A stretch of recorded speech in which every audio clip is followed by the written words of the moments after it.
other than just my verbal past descriptions and attempted picturizations of the revolution, the state of John and Mary, and the state of Bulgaria, and etc. Tonight, let me attempt to give you a little two-dimensional picturization of it. It'd be better to even picture it three-dimensionally. But now that I think about it, I don't think that I'll attempt to do it myself, but you can take this and even attempt to picture it three-dimensionally. But at least two-dimensionally should perhaps help some of you. If you consider this,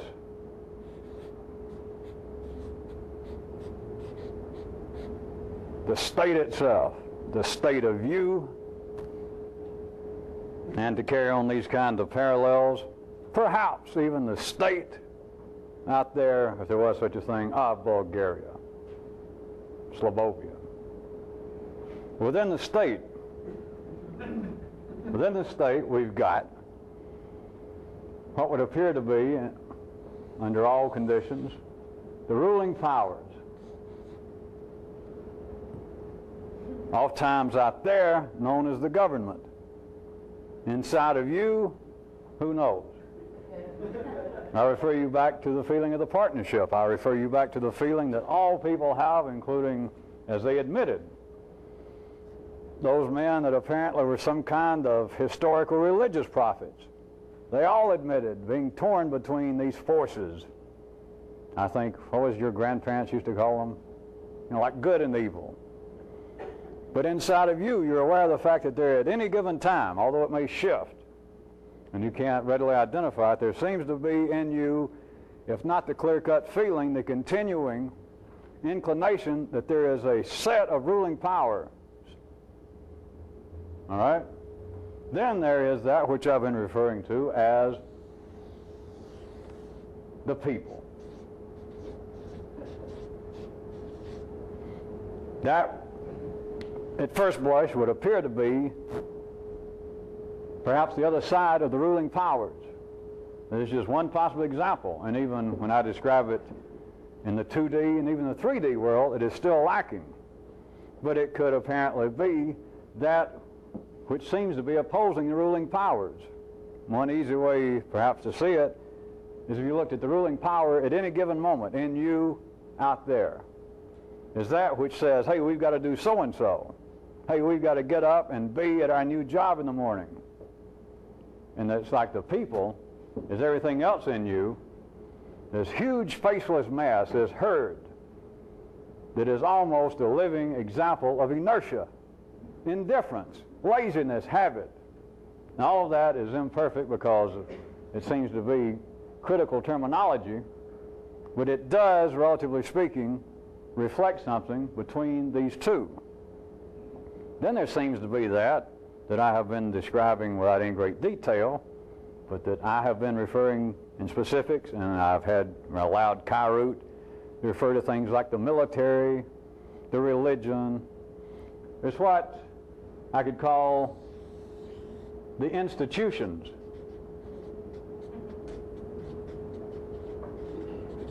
Is all this showing up sufficiently on camera? Like the institutions is what would seem to be, by ordinary terminology, the cultural aspects of man. And if I was writing, and I keep reminding you even when I'm talking, if you pictured when I say the military with a capital M, I mean something specific.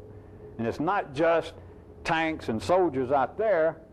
There is apparently in you an aggressive force.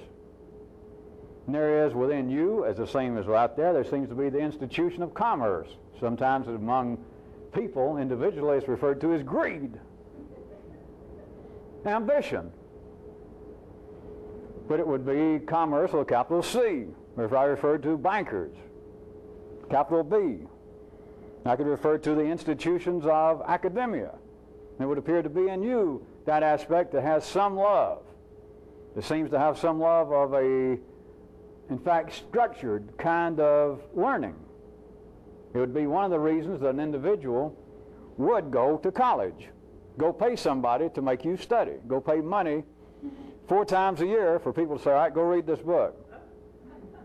When looked at from another viewpoint, you can go to the library and you can save yourself, based upon Harvard, I guess, save yourself $80,000 or $90,000.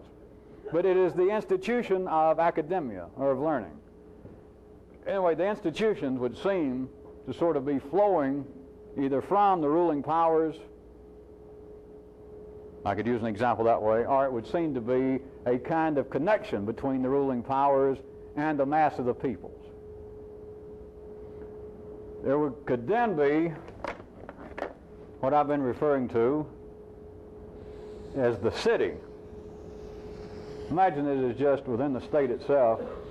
The city encompasses all of this with a capital C.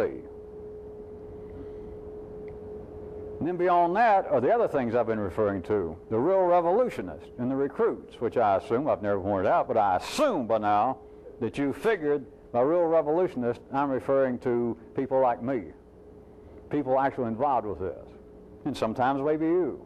When I refer to recruits, I'm obviously including you, would-be revolutionists.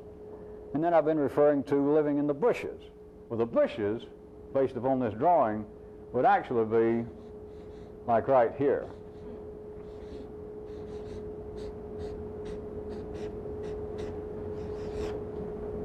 Actually, right there on the line. And then I've been referring, if you recall, to the fringes at times. Just right at the city limit sign.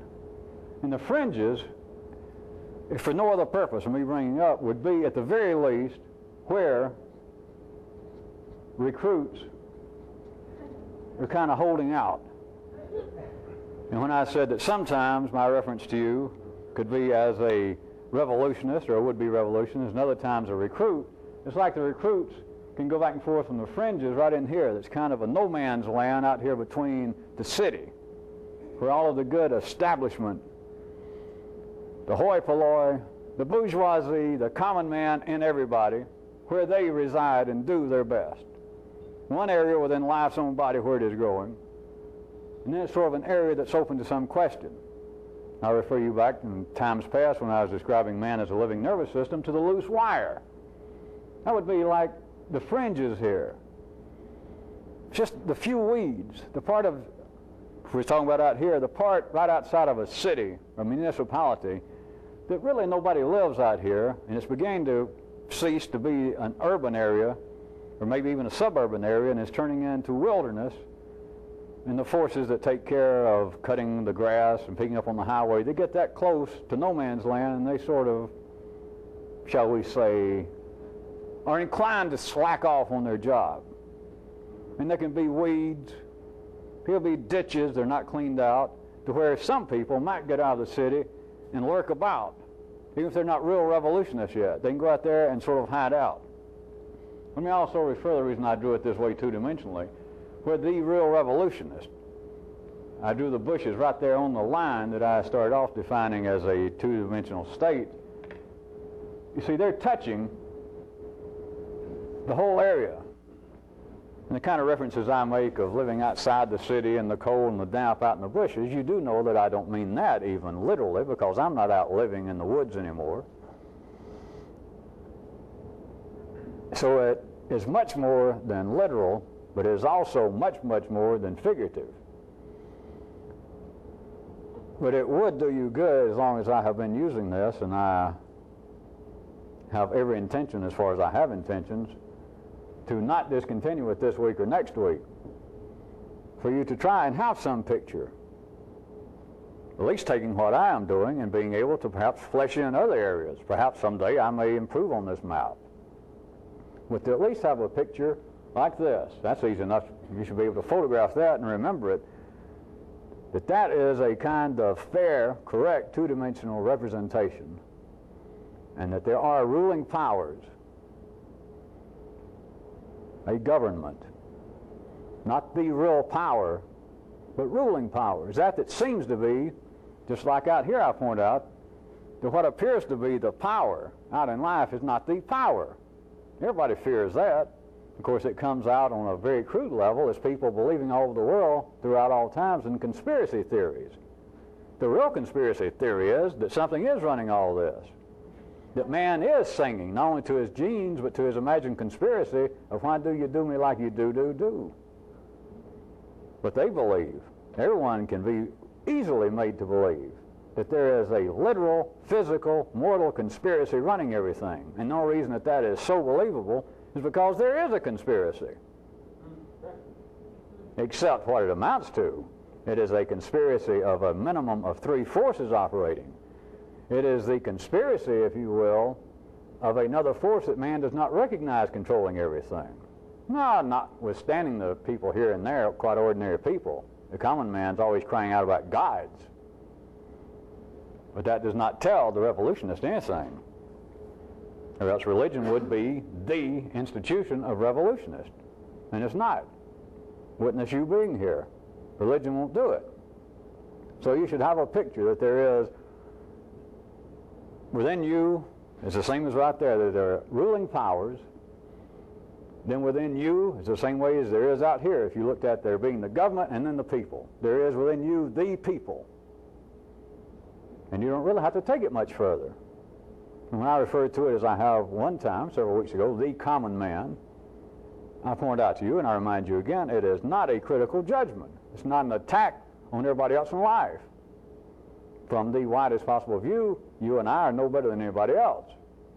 But when it comes to attempting to take in new data, when it comes to attempting to do something revolutionary in your life, being part of the people, being part of the bourgeoisie, how shall I say it in the nicest possible way? It won't get it.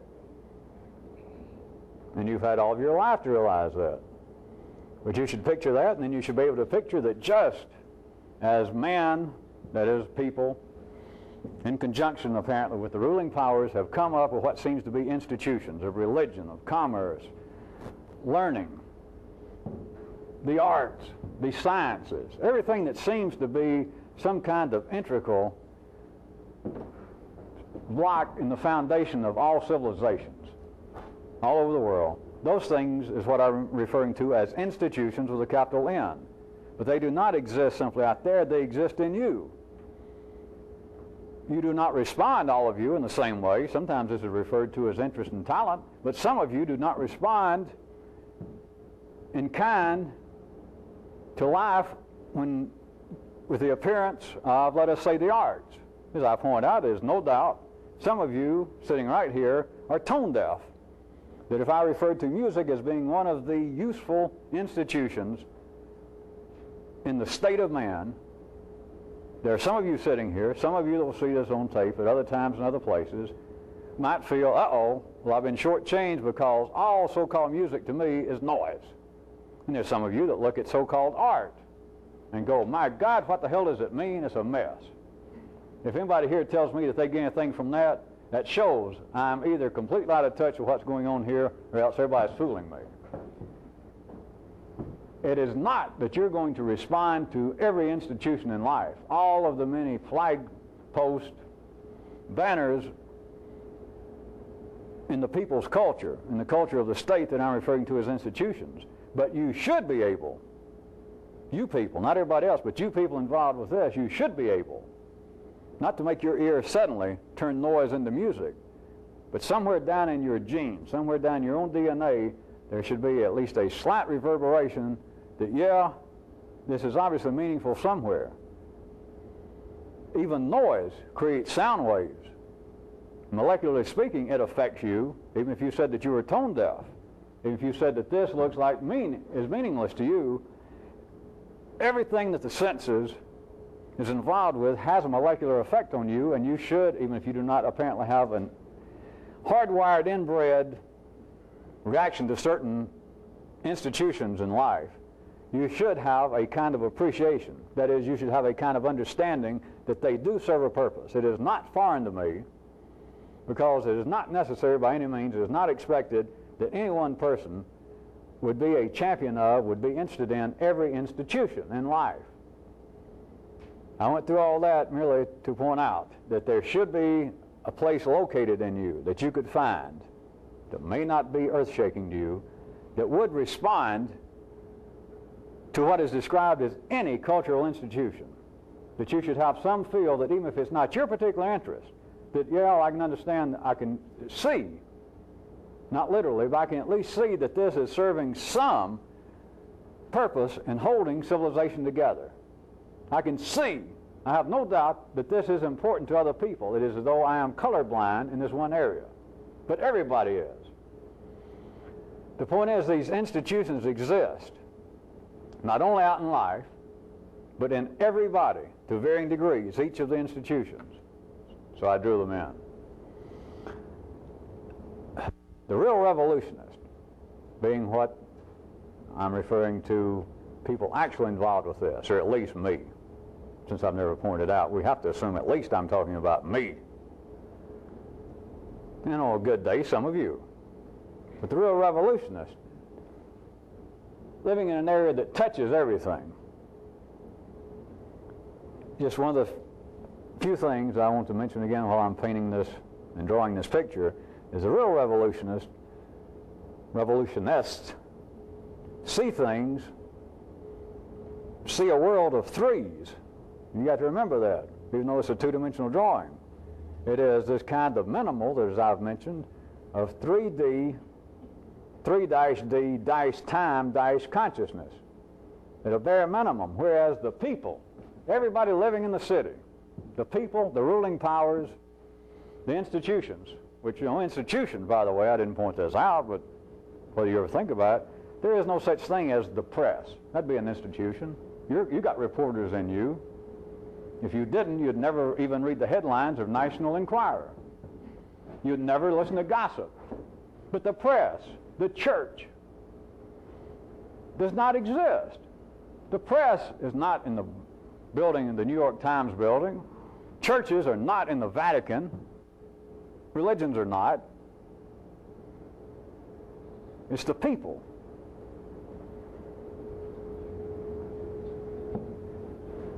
So when I say the people, it's including everything in this sense.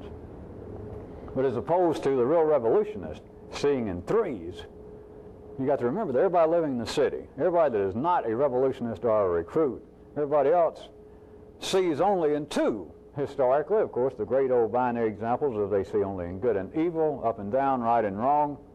The partnership, to bring it up to date, a conscious and an unconscious mind. They also see it, that is, their life in the city, their existence. They see it on a further binary basis as being that which is relevant and that which is useless.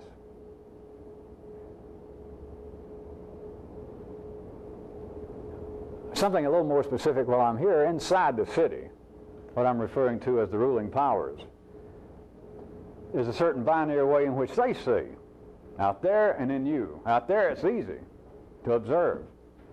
But they see on the basis that everything is a matter of dominate or be dominated. That's it. That's the sole name of external power, of horizontal power, is get it, hold on to it. Use it, lose it. That is, use it or lose it. And that you are either led or you're leading. And that you cannot confuse the two, and you cannot weaken. You have got to, if you are part of the ruling powers, you have got to, at all times, be dominant. All it takes is a slight misstep, and you have what amounts to an instantaneous coup d'etat, and you're out there with the people.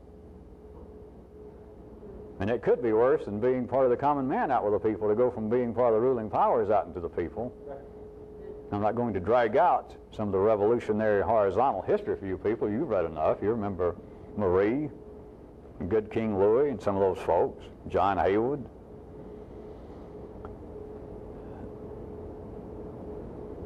And something else about the institutions. If we're now apparently talking about how they exist in life, which cannot be separate from their existence in you, or they wouldn't be out there. Let me point out another little something, or at least a slight fender bender as I go past it. The institutions are apparently there to serve the people, to serve everybody. Is that not true? But From the revolutionary view, they support only the status quo.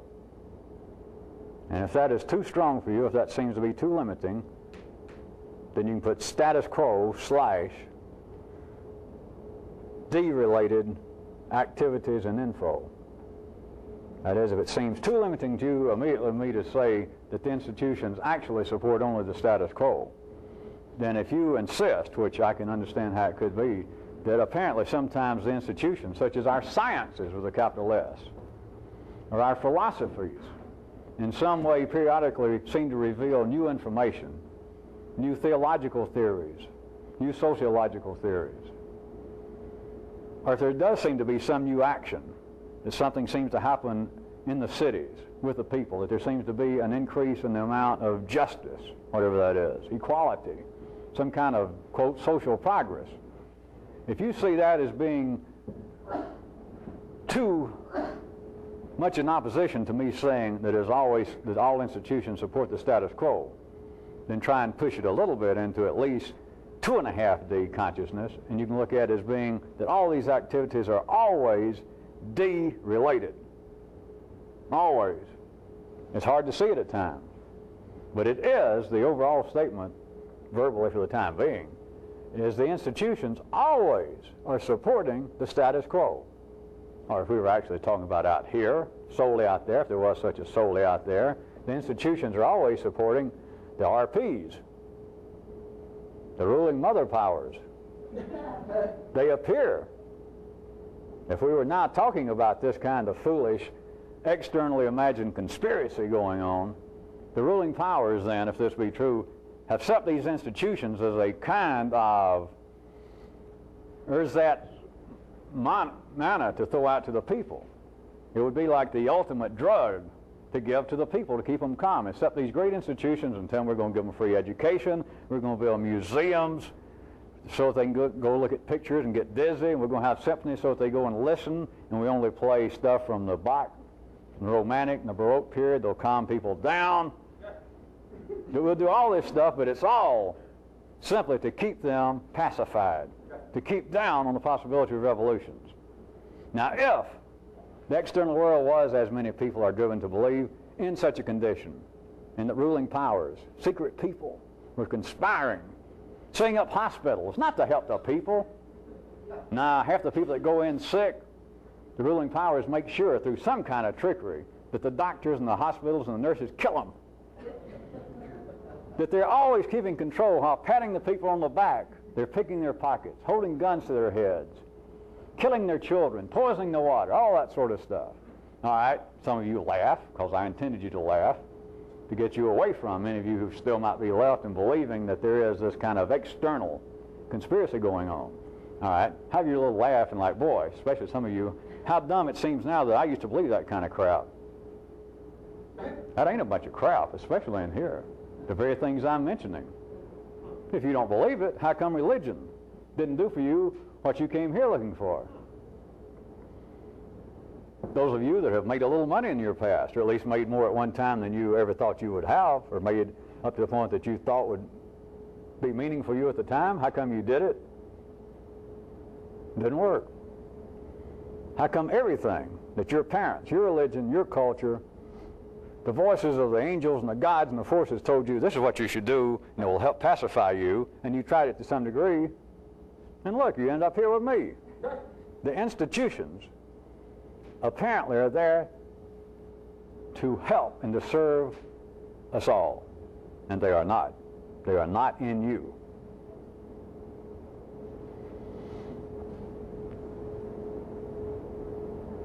Well, now I'm going to hit some more, as you might imagine, areas having to do with the state, and even drag in a few things from our last time. To start off with, let me point out that to ordinary consciousness, one of the three winds that can be named E, one of the three apparent forces, ad hoc forces that we could name E, to ordinary consciousness, there is a very specific thing that you have never considered before having to do with E, and that is, to ordinary perception, E always seems to be out of time sync.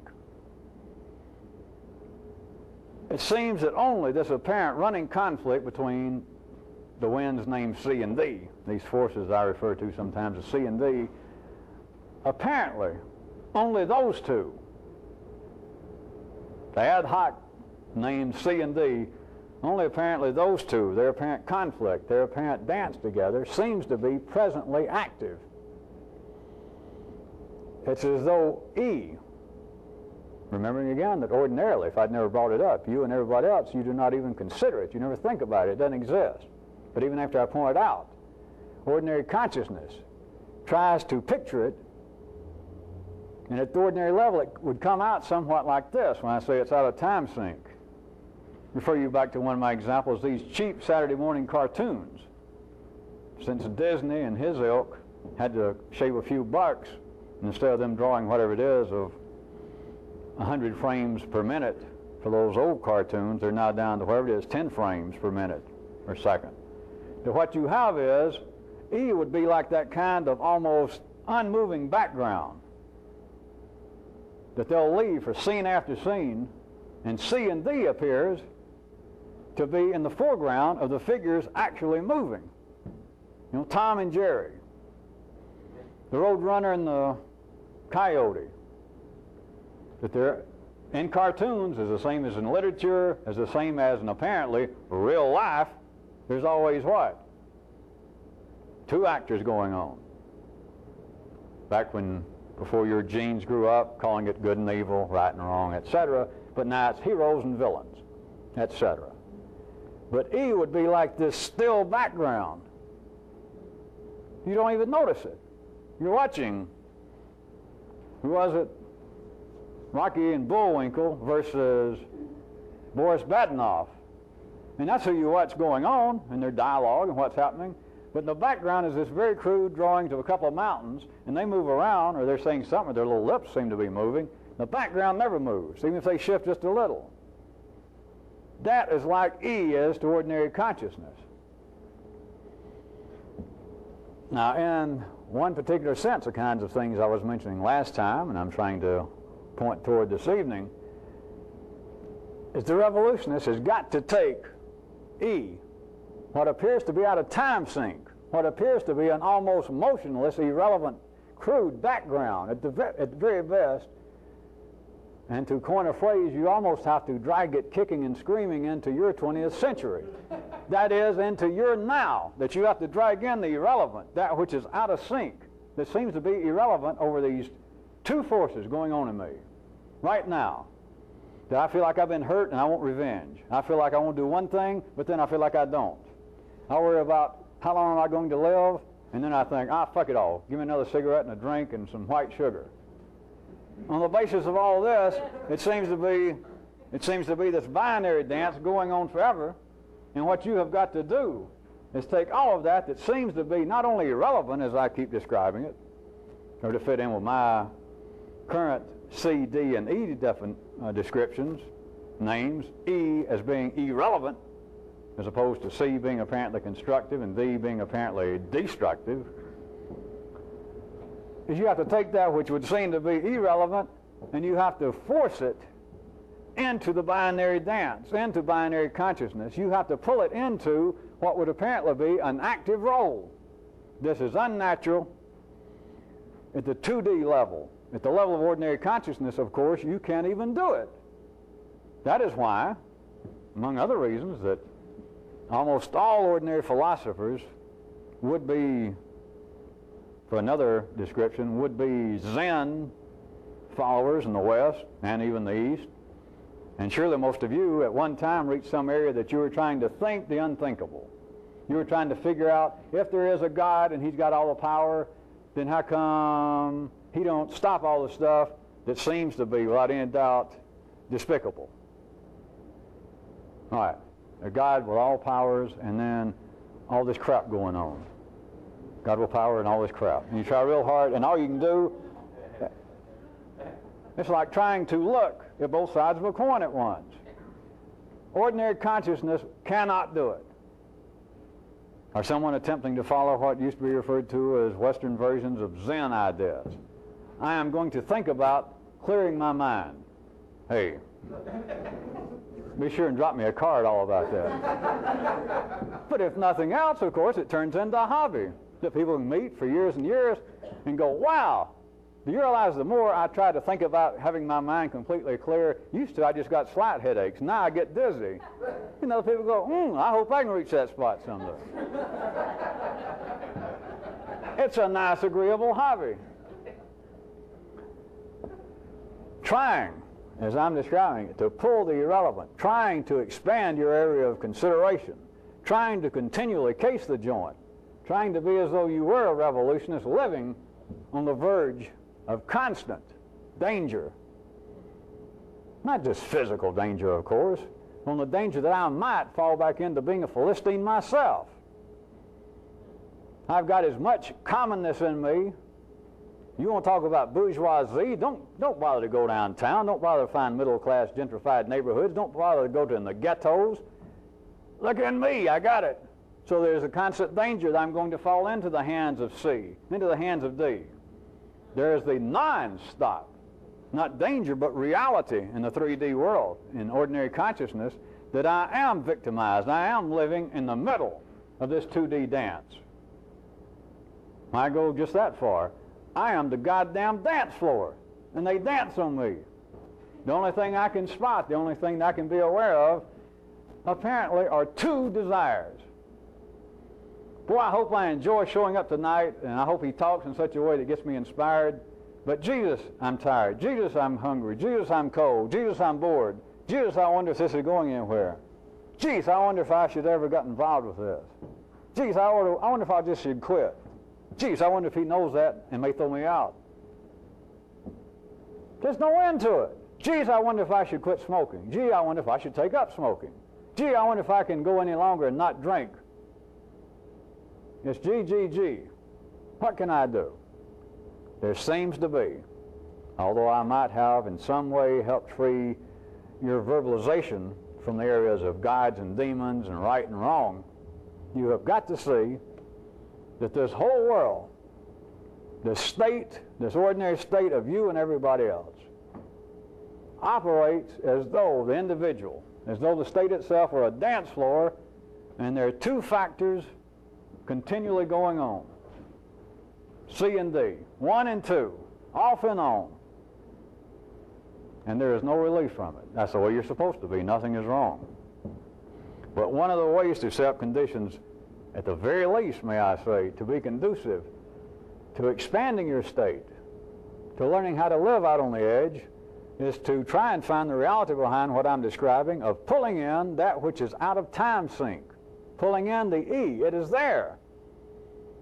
All of you can sit there and hear me when you try, when I simply describe that in any situation, if you say, I'm trying to decide now they're going to move our office across town, and I'm trying to decide, should I quit my job now, that I've been there such and such time, and I can give you all the reasons I like the job, and the seniority, and etc., but then I can also see that this is a prime chance for me to quit and go into a new field, because I'll tell you right now, for years and years, I've always wanted to do so and so, and I believe that now I could get on somewhere. I'd have to start at the bottom.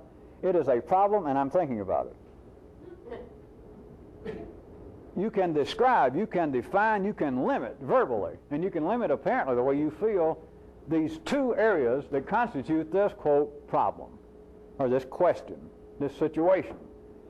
And so if you let yourself, that, all right, all of this I have described. I've described these two choices I have, and I'm trying to decide which way to go. Everybody can do that, and it's just your nature of what's going on. Then if we take everything else in the world, your shoe size, how many clothes you have at home, whether you have any up-to-date record albums, whether you have a color TV or a black and white TV, whether your car has 6 cylinders or 8 cylinders, whether your parents are still alive or not, whether you're tall, whether you're short, whether you're a man or a woman, we can say, all right, all of that kind of stuff is irrelevant. And I, of course, just scratch the surface. Because once you've isolated the two aspects of this problem, then everything that doesn't fit into where you could describe it, that you listed, everything else in the universe, oh, all right, everything else in the world. Everything else in the world is irrelevant right now to that problem. So that's E. It is simply irrelevant. That is true for ordinary people. That is true in the city. It's got to be irrelevant. If all that which seems to be irrelevant suddenly became relevant in the city, whew, forget a revolution. You would finally have spontaneous fusion. Things would absolutely explode, if you want to look at it that way. They would disintegrate. Nothing would happen. Nothing. People could not move, the institutions wouldn't work, consciousness could not think, laws of gravity would not work. They would not. You could not get there at the marina, you couldn't get your engine cranked in the boat, and then you could not put your foot against a piling and push the boat away. Nothing would work. It would have all fallen apart if the irrelevant became relevant. The binary world would explode.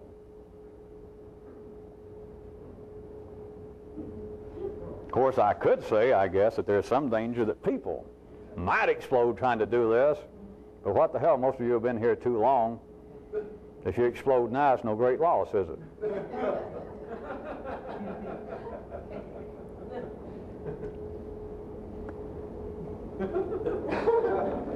Out in the institutions, all the way from religion, I was thinking of a religiously based phrase that has been thrown out throughout history, but I could pull out the apparent religious connotations and make it philosophical. But let me go ahead. This kind of thing's been hanging around at least 2,500 years. In the West, as long as people have been writing and remembering what somebody else said and wrote it down later. And a version would go as something like this. As wherever the gods build a temple, the demons establish a chapel nearby. There are versions of that everywhere. What is that idea trying to say? What should that idea be saying to a would-be revolutionist? Of course, one thing it is doing is it is absolutely taking note of the inseparable nature of C and D. That wherever the gods seem to establish, to build something and say, hey, this is a good place. And of course, gods will assume can just decide, well, I want to build a temple here and do like that. Or let's say it takes a day. And you see it and you think, hey, something good, something worthwhile. And if you don't want the religious, you can pull it out and think that another institution, the government or somebody, built a new college. Something that's good, a hospital. But if that be true, go home and come back tomorrow, and next to the hospital is going to be a toxic dump.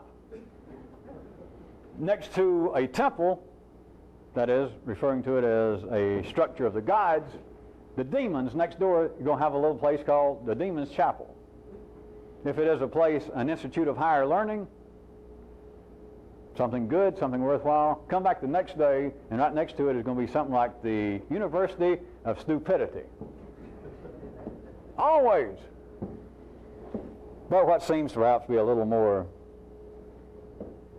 pertinent verbally, the idea of the gods building a temple, and immediately, and this is true, back when they were saying it 2,500 years ago, back in the Middle Ages, whether it be in Jewish terms, Christian terms, Islamic terms, that every time the gods build a temple, immediately the anti-gods, the demons, Satan, Lucifer, is going to build a chapel right next door. You just count on it. It's a fact. They are noting the absolutely inseparable nature of C and D. What they fail to note, what ordinary consciousness has always failed to note, of course, is the third named direction of the wind, E. And what it cannot take into consideration is E being the actual, to keep this picturization going that they started, E would be the land itself that the two structures are built on. Moreover, E is the space that separates the two, that keeps them from merging. Those of you that can jump fast, you could look at E in another sense. You can carry it at least to the 3D level. at least the time level of consciousness to drag in 4, get close, is E is what keeps everything from running together. But to keep the picturization where I started, that I thought might be easier for some of you, of the gods building a temple, and immediately, just almost immediately, the bad guys, the demons, erect their own chapel. Ordinary consciousness cannot see that E is just, in that picturization, is as the land that those two are built on. And it is also, which is even trickier, it is the space between those two structures. And there is some space, where they be 10 yards apart. I don't know what the building code is in the county where gods and demons will put up such structures. Will it be 10 yards apart, 50 feet apart? Or let's say it's outside the city limit somewhere. It's at least, there's got to be that much separation between those two structures. And E is that space. It is the land they're both built on, that is, that's how they're connected. E is also the space. That is, E is simultaneously, coevally, it is the space between the two that separates them. In case anyone wonders, why cannot ordinary consciousness conceive of this? How come it's so hard to even hear it?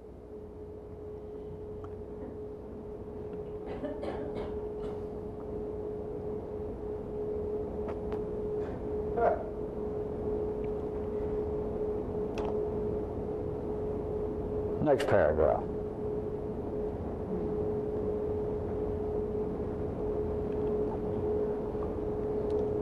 Amongst the people, and even amongst some would-be revolutionists, we have these conditions that seem to be extraordinary, sometimes referred to, of course, as mystical states, and etc. I could even say that it could be classified as the people's picture of perfection, of completion. That is, everybody's notion that I should be better. Out in the general population of the people, out there in you. Whether it is I should lose weight, I should quit drinking so much coffee, I should quit smoking, I should whatever. I should go back to school, I should be more religious. The dissatisfaction of being a people.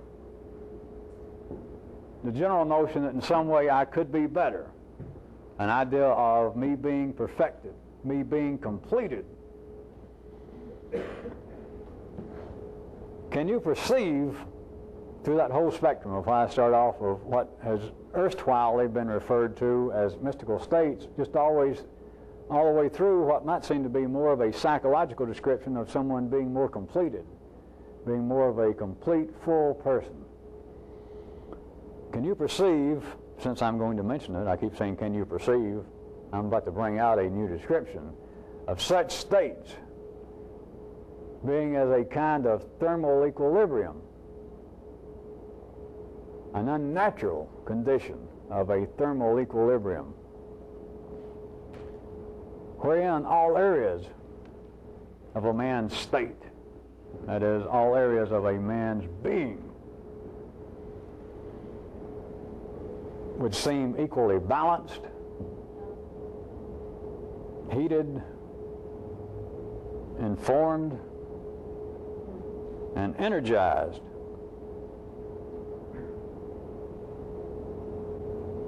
Now, all of those 4 terms that I mentioned would be important. That the entire being of the man at that time, the complete state, would seem to be equally heated, informed, balanced, and energized.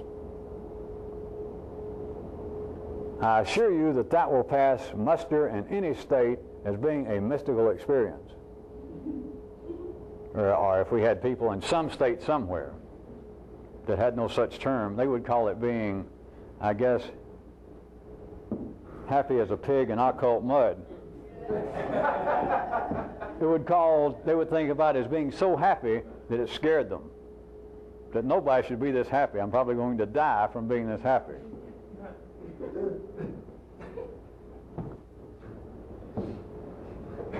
comma, because this paragraph is going to get 3 degrees stickier. If I begin to feel, and it won't take but a second, this is getting too sticky, don't worry, we'll press right on. I'll go somewhere else.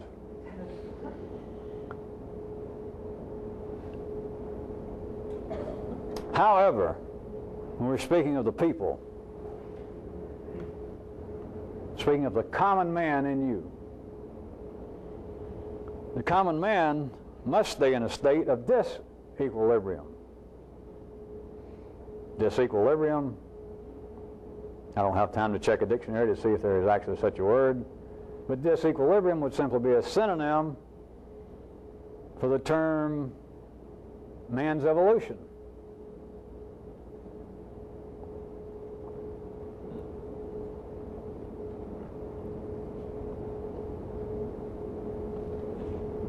It is necessary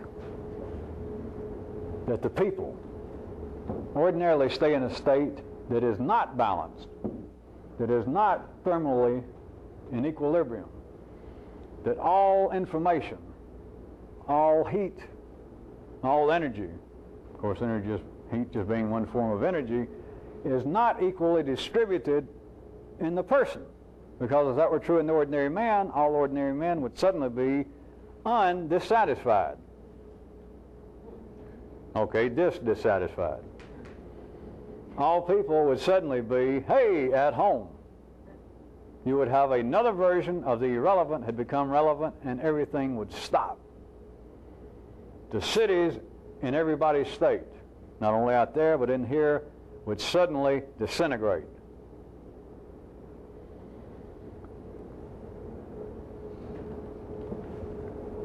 Also fitting still into the ordinary so-called laws of thermodynamics, I guess, the general laws of physics, even the real revolutionists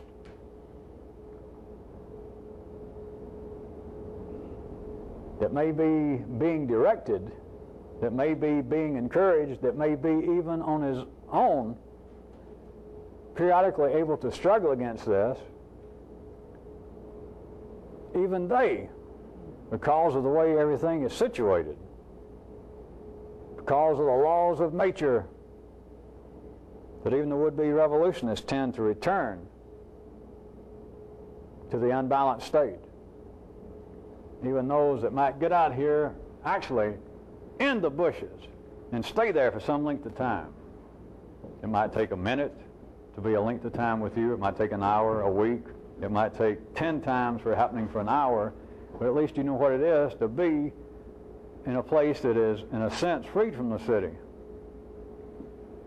But those of you who have done that, you also realize that there is, for me to engage in meiosis again, the great British understatement, there is the tendency, God help us, to snap right back, to drift right back to your previous state of mechanical disequilibrium.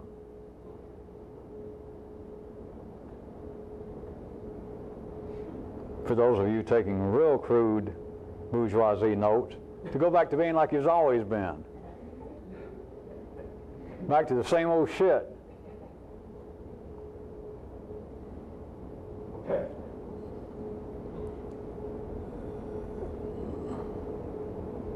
Correlated, I might suggest and hint to you, to this affair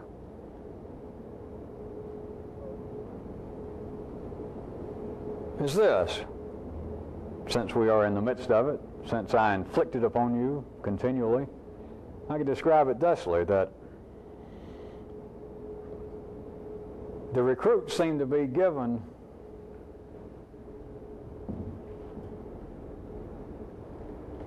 continually ever-changing goals.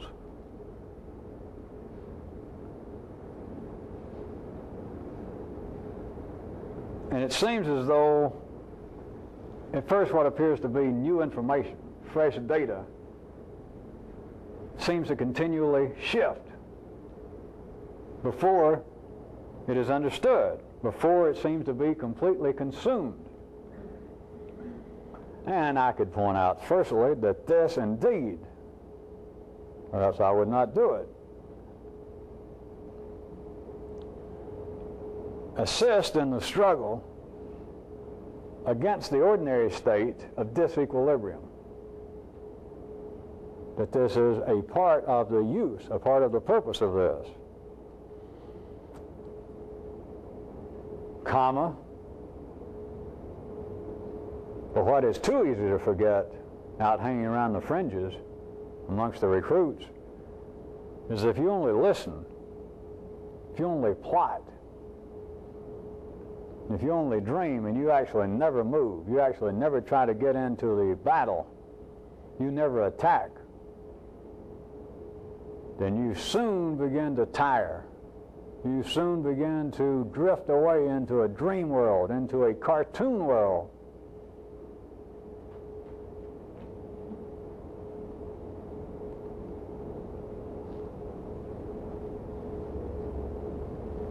I'll pick it up after we turn the tape. To push the extremes, to say the very least, of 3D consciousness again, let me point out, as irrational as it sounds, as irrational as it actually is, in the 3D world, having unstable aims and using shifting methods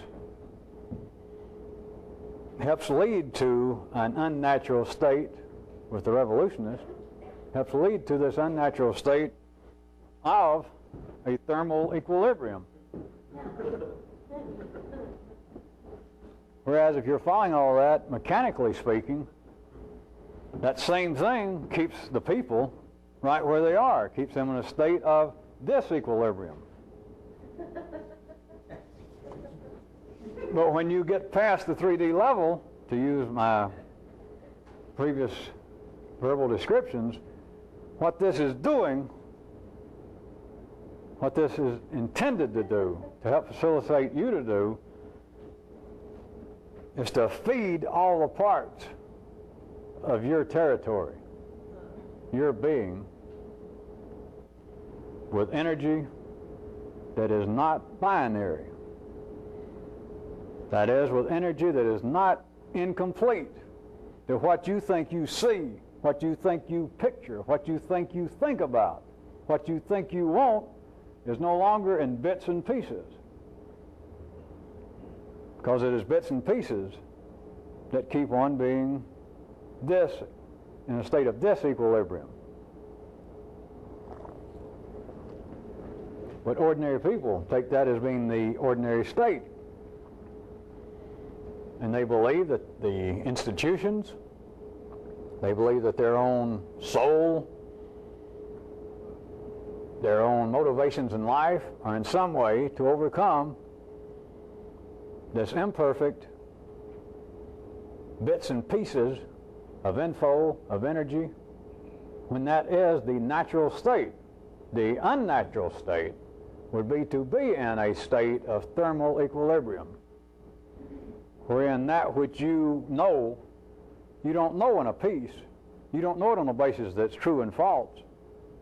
Because if you know it on that partial basis, that, hey, this is true, and we've been through this, you ought to have your own way to have some feel for this. If something is simply true to you, that you've been convinced of it, or you've seen the example that, or you read, as soon as you read it struck you, hey, that's true. It does not create any state of equilibrium.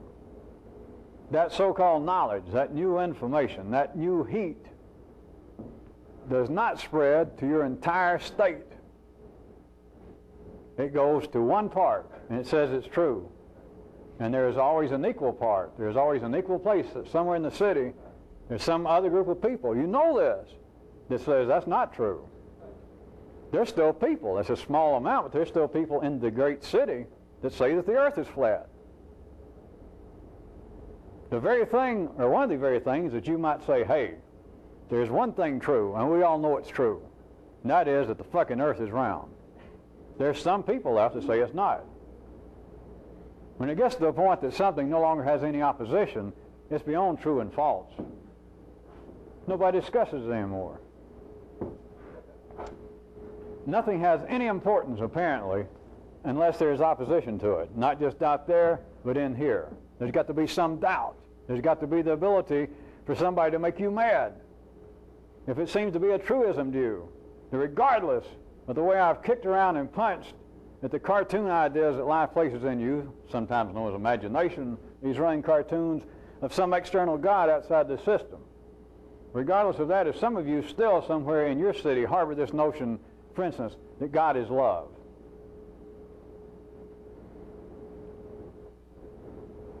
that is not any information that is equally balanced. That is not any food that is equally distributed in you, because it can be denied and it will upset you.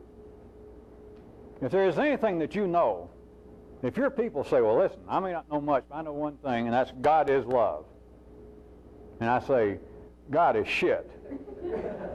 And you think, even if you don't say it, you think, boy, I wish you wouldn't do that. There's somebody else besides me. Somebody's going down the street hollering with a sign saying, fuck God. And you think, oh, no. You've got to understand that is not a state of equilibrium. If there is some kind of reality behind the idea God is love, if there is some reality to that, you don't know what it is. Believe me, you do not know what it is. For you to understand, if there is a reality to it, for you to understand it all has got to be past the point of a binary dance. It's got to be past that point of a disequilibrium to where it can either be true or false. And it is not true for you if it can be attacked. Conversely, nothing is false, nothing is true out there. In that case, if you feel the inclination to attack it, to laugh at it, to sneer at it, it would take all, one continuing description for this evening, it would take you dragging in all that seems to be irrelevant and having a continuing time awareness that all of this, it's not simply that all of this is true and false. It's that all this put together does away with all notions of true and false. There is no place for two people dancing without a dance floor. That in a sense, you begin to see the dance floor as the third partner. It is just as important that that which seems to be irrelevant is not irrelevant. Were it not for the, what I keep calling the E force, the third directionally named wind of E, were it not for that, C and D could not be conceived of. You could not be conscious. I keep calling it binary consciousness, is a shorthand. C and D could not be conceived of. You could not be conscious. I keep calling it binary consciousness, is a shorthand, but you could not be binarily conscious unless there was the background, unless there was something to separate the two, unless there was that seems to be irrelevant. To the real revolutionist, there is nothing irrelevant. The very things that everyone else calls irrelevant, you could look at several ways. That is that which chokes everybody else. It is that which chokes you at the ordinary level. Look at it another way. The irrelevant is that which is the door to freedom. It's the escape hatch going up. E is closer to what ordinary people think of as being God. And they think God, it would obviously be C. In my descriptions of C and D, that their God would obviously be C. If there was a reality of some kind of just figure, some individual being, some individual state outside our system that was a, quote, God, it would be an E. It wouldn't be a C. It wouldn't be a D. It would be E. It would be the irrelevant. That's not true. But if, what I'm saying, if it was true to begin with, if there was any validity to this in the ordinary level of consciousness, God would not be C or D. It would be E. As I said, that's not true, but if you want real quick, to carry it to another state, if there was any validity to it, God would be C, D, and E, of course, altogether.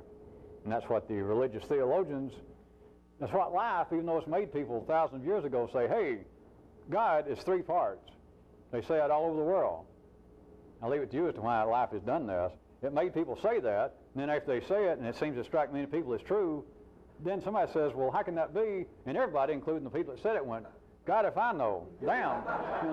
How did I ever think that? It seems right, and it still seems right, but Jesus, that makes no sense.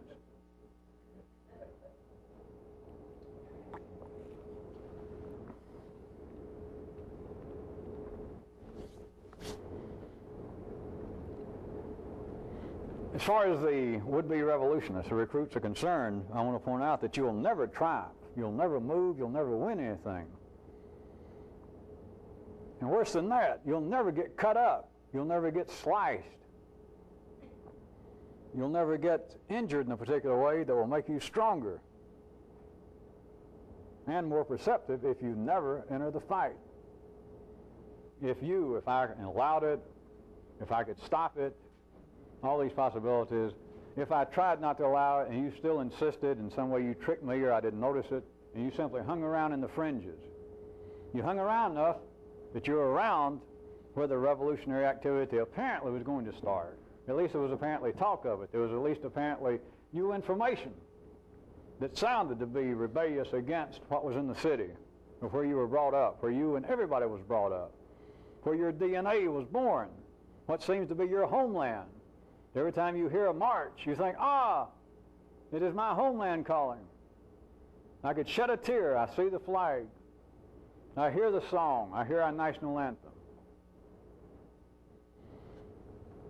Even though you might be hanging around the area to where you begin to doubt where your allegiance lies, if you do not ever get into an actual fight, you can never succeed. You can't even move. Carried a little more specifically, you have got to accept, you have got to use, and very shortly, that's just the first stages, you have got to actively seek conflict, pressure, or you'll never see new sights, and you'll never acquire meaningful scars. Accept and use, of course, the kinds of things I've mentioned for the last several weeks that happens to everybody continually. Seems to be a small one once a month, a middle-sized one twice a year, maybe a huge one once a year. A relative dies, a parent dies, you have a broken love affair, you lose your job. The kinds of crap that happens to everybody in the city. The common stuff that happens to the common people. If you do not use that, if you do not fight with it, that is the kind of fight I'm talking about, the very kind. If you do not fight with that, you'll never get cut up. I don't know how you expect that you're ever going to hang around the barracks, hang around the bushes with real revolutionists, guys that's got scars, like the Prussian swordsmen used to have. You're going to show up trying to hang around the big boys, and your cheeks looks like a baby's bottom. You are a virgin born, and you're a virgin still. If you don't have scars, not accidental scars, and everybody, of course, thinks they got scars in the city. Everybody, you know that, because it's in you. The people moan and groan that Jesus, you make fun of it sometimes, but you don't know all the horrible things that have happened to me. Just turn to the person next to you and just holler, my mother died. All right. The person next to you, you're right. Their mother's still alive. Their father died. Those scars, those so-called injuries, are nothing. They do not create the kinds of scars I'm talking about. These scars are meaningful. These scars are not simply dead scar tissue. It is like new muscle. And the only way you get it is by being in these direct conflicts that happen to everybody, and you fight it. You do not operate as though you were a common man. You do not operate as everything in you is wired up to operate. When you want to cry, you laugh. Now this is just, of course, at best, three-dimensional. It's almost two-dimensional descriptions. But by now you should be able to try and carry it a little further. Don't ever let them see. Remember, don't ever let them see you mad. Don't ever let them see you disappointed. Don't ever ask for mercy. All the things that you want to do, all the things that you're taught to do, not just out there, not by your institutions, not by your cultures. You're taught over the radio by that great station WDNA. Everything you are taught to do, all the messages that come through, even those that seem to be secret messages, coded messages. Sometimes you think, hey, this is getting close to revolution because this is some kind of subversive code coming over. But the message is always something that you could do anyway. That won't do. That is not revolutionary data. That is not fresh info. And but now you people know it. You know the damn difference. You know by now. You people here and you people at other times and other places with this on tape that have been around this enough and who have the natural taste for this, you know the difference between being you, whatever that is, being just the people, being just the internal conflict between what seems to be a desire to be something and then that which seems to be your natural self, that which seems to be the real you and the pretend you, that which seems to be the burgeoning or would-be ruling powers, and then that which seems to be just the common people. You know the difference. You know it or you would not continue to come here. You know that what I'm talking about, not just verbally, but what I can at times apparently convey to you emotionally. For this hour and a half of me talking, and strange as it is, you people at another time, another place on tape, if you're correctly drawn to this, apparently I can do this over time and space. And it seems to strike something. That something is not natural. That something takes some kind of effort. Now you are sitting there apparently listening, you can say, well, it doesn't take a lot of effort other than me get here. There is unnatural effort going on. What the hell do you think I'm doing? It is unnatural information. It is useless information. It is rebellious information. It is not satisfying. It is not comforting. Although you can sit there and at times find it entertaining, you're going to drift away. You're going to get tired of it unless you act on it. And to act on it, you do know, requires effort. Not the mealy-mouthed kind of effort that I'm going to get up 30 minutes early every morning and run an extra mile. You know, the smart aleck I am, you know that I'm not going to tell you or admit that that's effort. That's nothing. Fear. Hope of reward will make you get up and run 30 minutes early. And remember, as Kyroots pointed out, that's the way the people are kept the people. That's the way the people are kept common. You get up and run 30 extra minutes every morning simply because you read a new article in a magazine that says people your age may die. As much as you've smoked all your life, you'll surely die a few years earlier. But if you get up and run a little more, it's fear or hope of some reward. Maybe if I do run a little extra time, it'll take off some of the spare time I'm getting now that I'm getting closer to middle age, and I'll be able to be sexier. That's not effort. That's either fear or hope of some horizontal reward. To do this kind of thing, even after you hear the information, after it seems that I can tickle you, that I can touch something in you during these meetings, you know that there's a difference between sitting here and being entertained. As much as you enjoy this, as much as some of you will swear to me verbally that you'd follow me anywhere, that you'd do whatever it takes for us to meet twice a week, to meet every other night, or 7 nights a week, that it would mean so much. The time comes. Some of you, it's already come. It's not just once. I'm not trying to frighten you. It comes, and then it comes back. That you cannot hang out here in the fringes and listen to me, get this new info, even plot, even dream about what you're going to do first thing when? Tomorrow. Or first chance you what? Get. You do that too long and you drift off. It's a fact. You begin to drift off and you fall back into, it may seem to be another state, but it's simply a new version of the cartoon. And it weakens you. It will finally put you back to sleep. And it's dangerous out there to get outside the comfort and the safety of the city and be hanging around even on the fringes and start taking unexpected naps. Start drifting off and daydreaming when you should be alert. And that's what hearing this over and over and over. Now, if it doesn't mean anything to you, it's all right. You can just look at me as being some kind of stand-up semi-comedian. But when it means something and you still refuse to do anything, you never get cut. You never get in the conflict. You take that which happens to you that you think is bad luck, and all you do is moan and groan, take a few aspirin, do the same thing you've always done. Whereas you should look at as, here is a chance. They come and they go, the obvious ones. Here is a chance for me to fight. Me personally to fight. This situation should break my little heart. I should feel like somebody has stepped on my pecker again. I should whine. I should ask somebody for mercy. Or I should curse somebody, and I'll be goddamned if I will.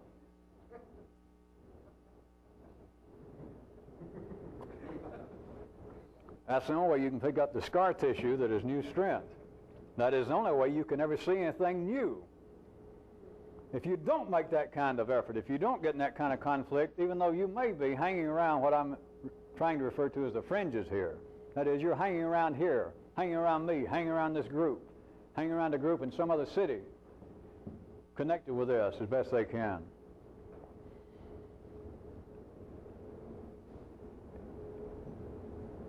If you just hang around there, then what should have been your place, the opportunities to get into a real conflict, to fight everything that happens to you, the real danger is that you are dragged back into the consciousness, the outlook of the city itself, of the people, but you collected what seems to be this new data, and you believe otherwise. You think that some miracle is going to happen, that at times just being here, you and I, and me talking, seems so enthusiastic, that seems so encouraging, that seems to bring about some kind of new, albeit temporary condition in you. It will end up doing you harm. Not any harm that you can measure in the city. But if I had people in the city hearing this, and they just took it as being interesting entertainment, kind of funny, weird philosophy, it would never hurt them not to do anything.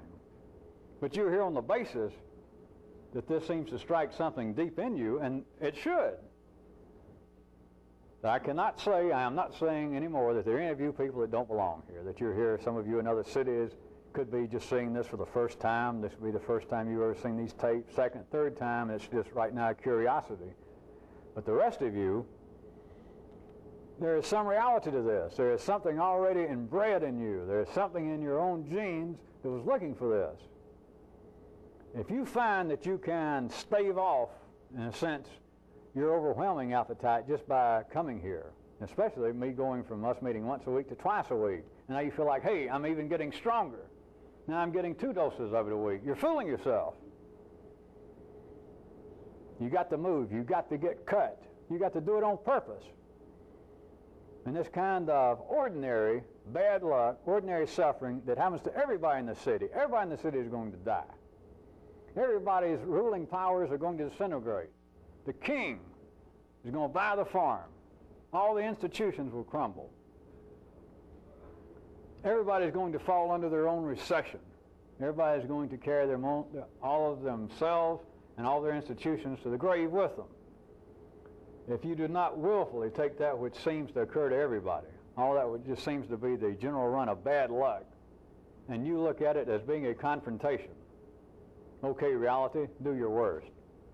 Okay, reality, here it is, and pull a fucking knife. There it is. I mean, you can't, something that apparently you can't help. You just find out my best friend died. My sweetheart just walked out the door and said, later for you, Charlie. I just lost my job. Of course, I'm using verbiage, and this is imperfect, but it's like you just hear. It's something that would ordinarily break your heart as soon as you hear about it. And it's too late. It's a fait accompli. It happened. And you feel the hurt. You can't cry. You can't let them see you even bat an eye. Contraire. What you should do, here's reality, is pull a knife on that motherfucker.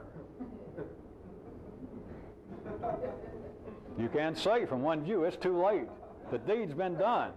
It's been announced to you that such and such has already occurred. And there you are, you got 1 second for this to filter down into such a point that you cannot stop this chemical reaction from turning into an electrical reaction, from you taking it personally. You got that 1 second. Either pull a knife, come up with a gun. Nothing else, be ready for hand-to-hand combat with that. And it's already happened. But it hadn't happened until you agree it's happened. Everybody else agrees it happened. And they immediately go, oh, well, shit. Like they're supposed to. Oh, my God. And the tears already start to flow. It takes, as I pointed out to you, in general 3 seconds, at the most 5 seconds, for this bad news, this thing that's happened to an ordinary person, thing that's happened to you at the level of ordinary consciousness, for it to completely take you over, and the tears start, the whining starts, your posture changes. Whereas the real revolutionist has got 1 second to realize all of this, that there's nothing to be done. It's already been stated to you, so-and-so just died. You got 1 second to pull a knife on death. You're not going to change it. To pull a gun on bad news. To get ready to do hand-to-hand combat with reality. If you don't, you're eventually going to drift away from this. You're eventually going to lose whatever your initial interest was. Your genes are finally going to wear down. You're going to go back being part of the common man, right where you started, right where everybody started. You'll drift right back to the city, and there you'll be, and there you'll die. No problem. But don't say I didn't warn you.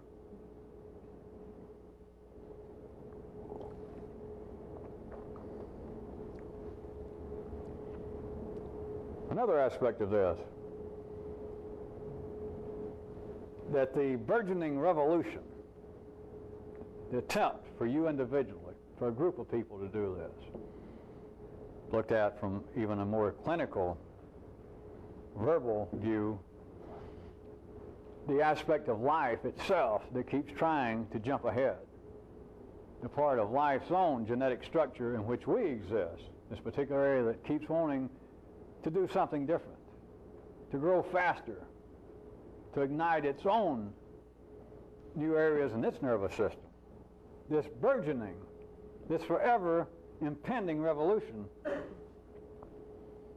if this revolution is perceived as being thoughtful, as being kind, as being reasonable. Now follow me right quick. Now, we're looking at it from the viewpoint of back in the city, back at the ordinary level of human existence, human consciousness, the level of ordinary action and thinking of action. From that level, of course, out there it doesn't amount to mouse doo-doo. You know I'm referring to some other view and relationship. But from the ordinary view, from the people's view, if this would-be revolution, if this threatened rebellion is perceived as being thoughtful, kind, reasonable, then the revolution is never feared. And just like out there, if it's not feared, it is not respected. Forget your dreams of being a spiritual person. If you don't fear something, you don't respect it. Why else do you think, even in the institutions of the people, that all gods everywhere are depicted as what? Oh, they'll say God is love and God's going to take care of his own after you die. Until then, how are all gods described? There's a bunch of dangerous motherfuckers. That's how they're described. Human consciousness at the ordinary level does not respect anything it does not fear. So if this impending, if this threatened, if this burgeoning revolution is perceived as being anywhere within the spectrum I'm describing, if it's perceived to be thoughtful and reflective, to be kind, to be reasonable, then it will not be feared, it will not be respected, and thusly, it will not be opposed. And if it is not opposed, then this cause is stillborn. That's the end of every revolution out there, of no importance to us. That is the end of every revolution in you. And another way of me describing a person simply hanging around the fringes, taking in the data and not attempting to use it,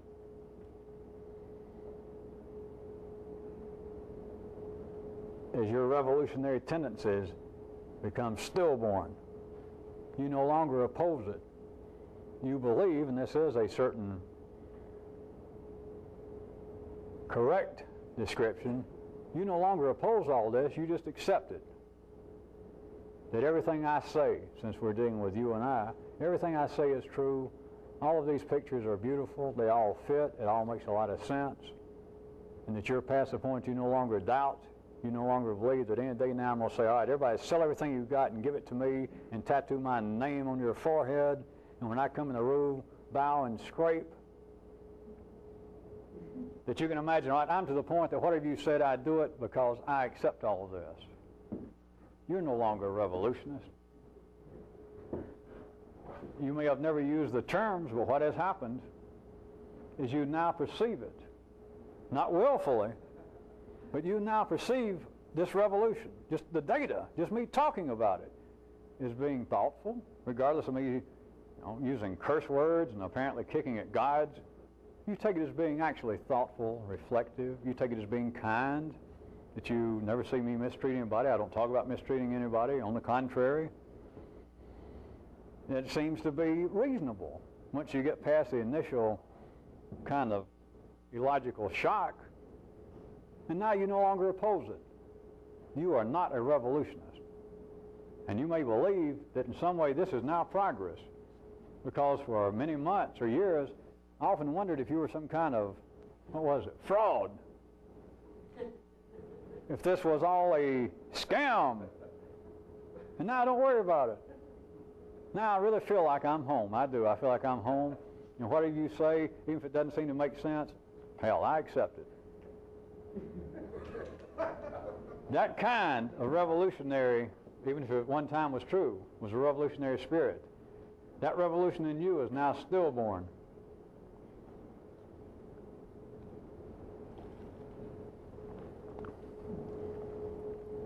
There is no safe and sane revolution. This has extreme contemporaneous pertinence to us, which I may mention later, but at least let me point that out. Extreme pertinence for these groups right now at this time with whom I'm dealing.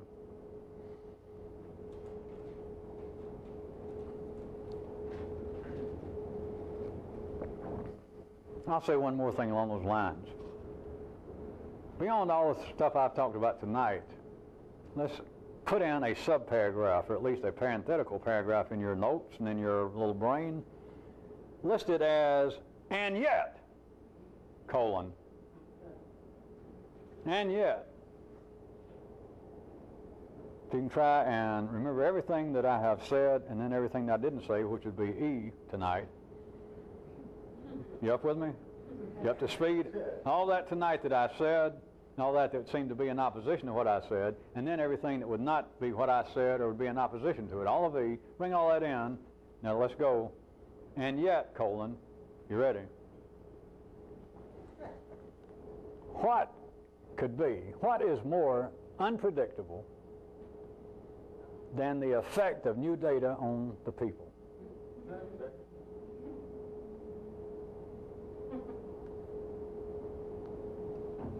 You either better write or hear that quick, because I do not plan to stop. I will point out one little bit. That surely some of this would be subject to willful control on my part. On somebody's part. Let's assume on my part, since I'm the one apparently making up the game and making up the rules and giving the descriptions, that if everything else seems to be a kind of predictable, simultaneously chaotic world of predetermined chance, there's C, D, and E all together, then this would have to be some kind of exception. I refer you back to this subparagraph. And yet, what could be more unpredictable than the effect of new data on the people?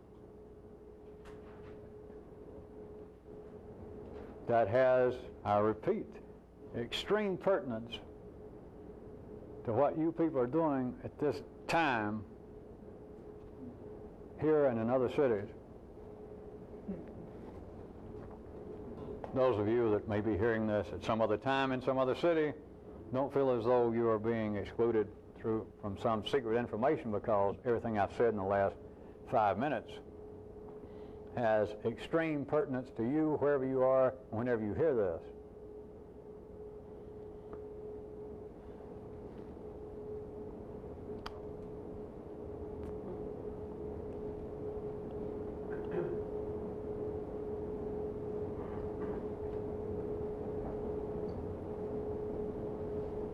Something else about the would-be revolution is it has got to truly be cost-effective, or it is doomed. Now that is true all the way, that is correct all the way from me pointing out that although humanity in no wise is going to bankrupt or harm life, and that you turning off lights, to go down to one three-dimensional example of you turning off lights, is not going to stop life in some way from having to produce and generate electrical power. But I am serious, I'm as serious as I ever was, that whenever you can see the opportunity to conserve anything, you should do so. You should not be a part of the people. Even though you turning out a light is not going to noticeably, to say the least, affect the amount of energy that life must produce, must use to produce, and then into the fourth loop to where none of this makes any reasonable sense. Although you're not going to have any real effect just by turning off the lights in your room when you leave. Conversely, quite seriously, whenever you're aware of it, you should not be a party to wasting energy, wasting resources of any kind. Now, from what may appear to be a fairly mundane and material end of a spectrum, try and consider what I might mean by cost-effective. The using, cost being the using of resources. And by now, I will assume that none of you, at least through your own effort or by my good influence, look upon the world of money as being of any great importance. It is certainly not the only resource, and it is certainly not the most important resource. It is certainly, to the third power at least, not the most important resource. We're talking about now, with humans, still with the imperfect limitation of words, much more important resources are your energy, your interest, which can be lost, which can be worn down by not acting, by hanging around out in the fringes. But at any rate, your interest should be of more importance to you than any amount of money. The energy you seem to have to pursue this, or at the very worst scenario, the energy you have to apparently come here and just try and listen to it and think about it. As long as that will do for you, somewhere this side of it beginning to choke you or beginning to put you back in a state of walking somnambulism, those are the most important kinds of resources. And yet, including them all the way from saving electricity to saving your interest in this and protecting it, that is all within the realm of being cost-effective. And if the revolution does not run on the basis of being cost-effective, it is doomed. This one is doomed if it is not cost-effective. And in a sense, up until now, it has never been cost-effective because I have paid the cost. Not money, although it's cost me that. That is not the point in my case any more than yours when it gets down to it. But in a sense, in a real sense, outside the fiscal level, I have paid the price. To be cost-effective, everyone must pay the price. You must pay your own price. And one way to look at cost-effective is you cannot run the revolution. You cannot run yourself, but you cannot run the revolution on energy C and D. It will never run. It will never start. You could whip up a bunch of would-be recruits and they can hang around out there in the fringes outside around the edge of the city and they can talk revolution. They can draw up prototypes of signs and banners. They can whip out a new logo. They can imagine what kind of flag they'll have once they go in and attack the city and win. They can do all that until the bartenders come home. But the revolution is doomed because it is not cost effective. You can never be cost effective running on C and D. It is like, in a sense, pick a crude example, it'd be like trying to put water into an internal combustion engine, or trying to put gas that was mixed with water. It is, at the very least, cost ineffective. You cannot run the revolution on that basis. Another way to look at being cost effective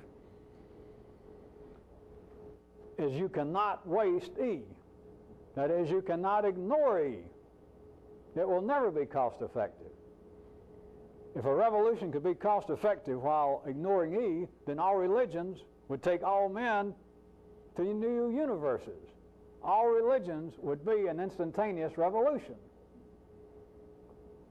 All of the impressions you have, you and ordinary people, all the beliefs you have that are on a binary basis would take you where you thought you wanted to go. It would affect your completion, your perfection. Everybody could think their way into paradise. Everybody could think their way out of the city. You could simply sit around, ignore E, and in some way think great thoughts, or in some way feel great feels, or in some way do great deeds on a binary basis, and you would be perfected. You would be completed, you'd be satisfied, you would have done the great deed, you would have completed the great work. You would have been life's little boy, little girl. That does not happen or you wouldn't be here. It does not happen in life. Those revolutions, those would-be revolutions of religions, philosophies, would-be occult, mystical systems, just the individuals' own ideas of what they imagine, what their cartoon world of a better person would be like, all are cost ineffective because they operate attempting, of course they succeed from that view, but they operate on the basis of C and D energy. And that is not cost effective. It will not complete and effect a revolution. The other way I pointed out of looking at it is they waste E. They do not use it, and by not using it, they waste it. That is not cost effective. And this is not a drawback. This is not a slight hindrance. This dooms the revolution. By wasting E, it is not simply that, well, it's going to slow down your progress. You aren't listening. There'll be no progress. The revolution is doomed unless it is cost effective.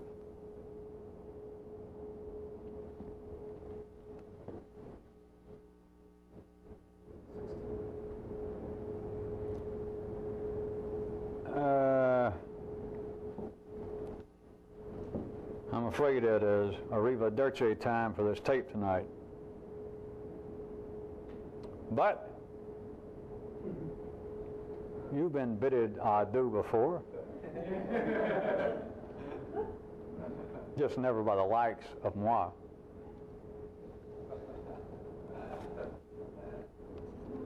Was that a sufficient showbiz type finish? The kid said it was. And Kyroots said, well, since you asked, I do happen to have another page from that disastrous, illustrious tome, even more UFNs, unidentified flying nevers. And let the funniness, if not the correctness, fall where it may.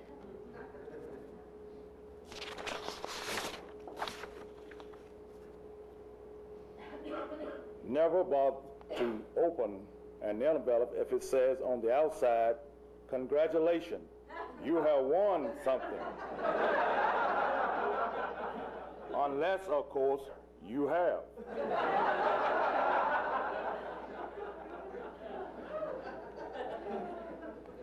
Never sign up for a survey course of the latter romantic composers from a guy named Elvis or Earl. Never repeat yourself. No. Let me rephrase that.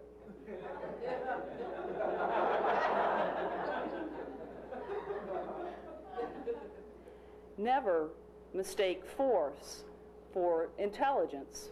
In fact, never mistake force for anything else. Never, no matter the beguiling circumstances, allow an illiterate hairdresser to redo your bedroom.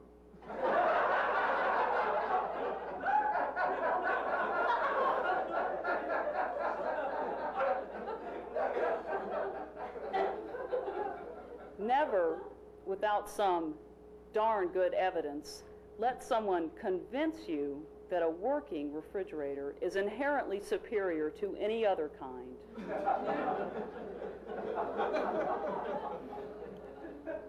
Never unconditionally believe that you can't always get what you want just because you heard it said on a jukebox.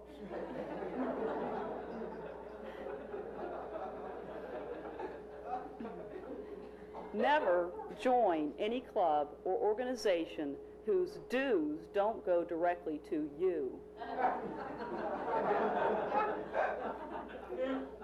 Never patronize a plastic surgeon who advertised in by 9, out by 5.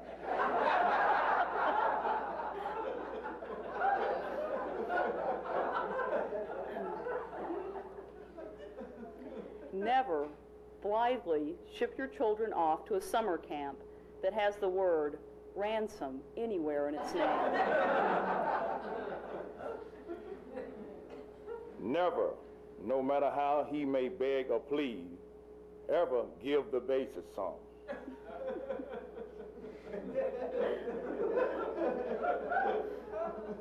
Never, unless given specific permission, leap up and shout, "Good show," at the conclusion of the Mussolini Film Festival.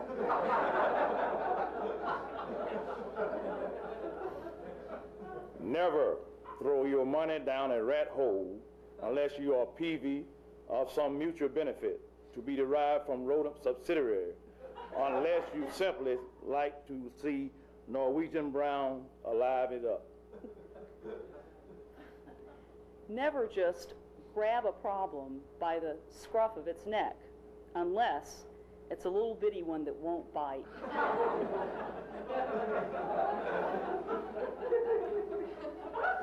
Never go where angels fear to tread, unless you are a certified idiot.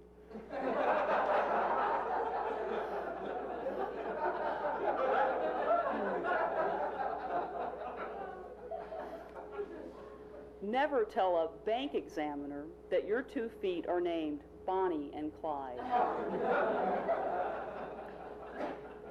Never leave a cake out in the rain, and this holds true whether you may ever have the recipe again or not.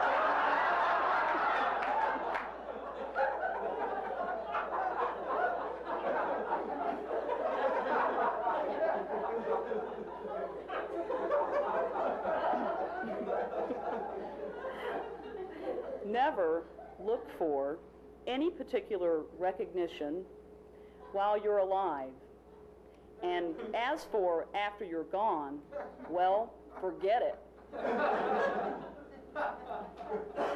Never take up a hobby or sexual practice that weigh more than you do.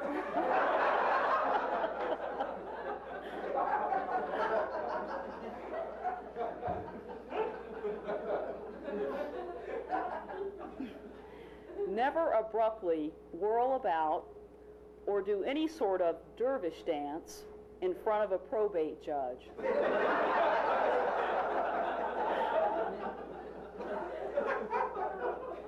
Never let your young child join a club named Fascist Virgin Busters.